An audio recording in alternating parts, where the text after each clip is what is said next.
All right, Luke, so the issue with your forehand right now is you have this pat the dog take back, which restricts you, especially when the ball's a little bit higher. So you're patting the dog and then you're sort of pulling it, or you're pulling it into the contact point. So anytime the ball is high, you have this pull up here where it really engages the shoulder. Now, what I'd like to see you do is to try and take the racket back higher, especially when the ball's high, because you need to take the racket back relative to where the contact point's going to be. If the contact point's here and you're taking the racket back down here, you're going to be pulling up to the contact. Good chance of shanking it, but also you end up having to use your shoulder because you're coming this way. So I'd like to see you be able to raise the racket. It's above my hand and my hand's above the elbow, so any ball that's high, I'm free to maneuver the racket a little bit easier and throw the arm at the ball. What I've done recently with players is to have them use their forehand grip to hit an overhead, almost like beginners hit. They hit overheads like this. They don't have the continental grip. So if you can hit an overhead with a forehand, what's it look like? Kind of like this, right? That's kind of like a forehand, an overhead. Let me get it a little bit higher. An overhead with a forehand grip. Now that starts to look a lot like this, where now it's looking like a high forehand where I'm able to get the racket above my hand and my hand above the elbow to be able to maneuver it as opposed to lifting it this way. So try and get away from pat the dog.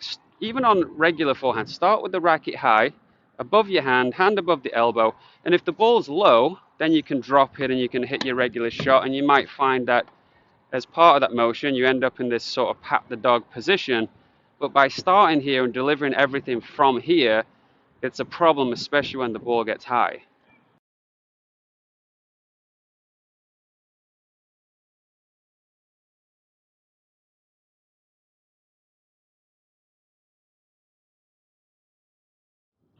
All right, mate, congrats. It looks a lot better, a lot smoother. You said it feels a little more effortless, and you said you also feel like you're getting in the pat the dog, but you're not trying to do it. It's just happening naturally, and that's the whole point. You don't want to get stuck here, just like if you're doing a serve. You don't want to get stuck down your back. Yeah, the racket gets there, but you want to flow into these positions.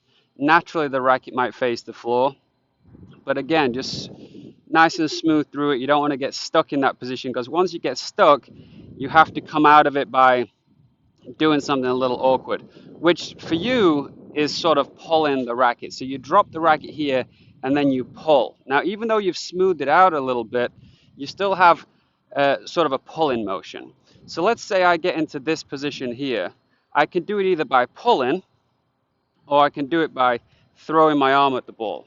So you see the difference? It's the same position here, but this is more of a throwing action, sort of striking the ball, and this is pulling.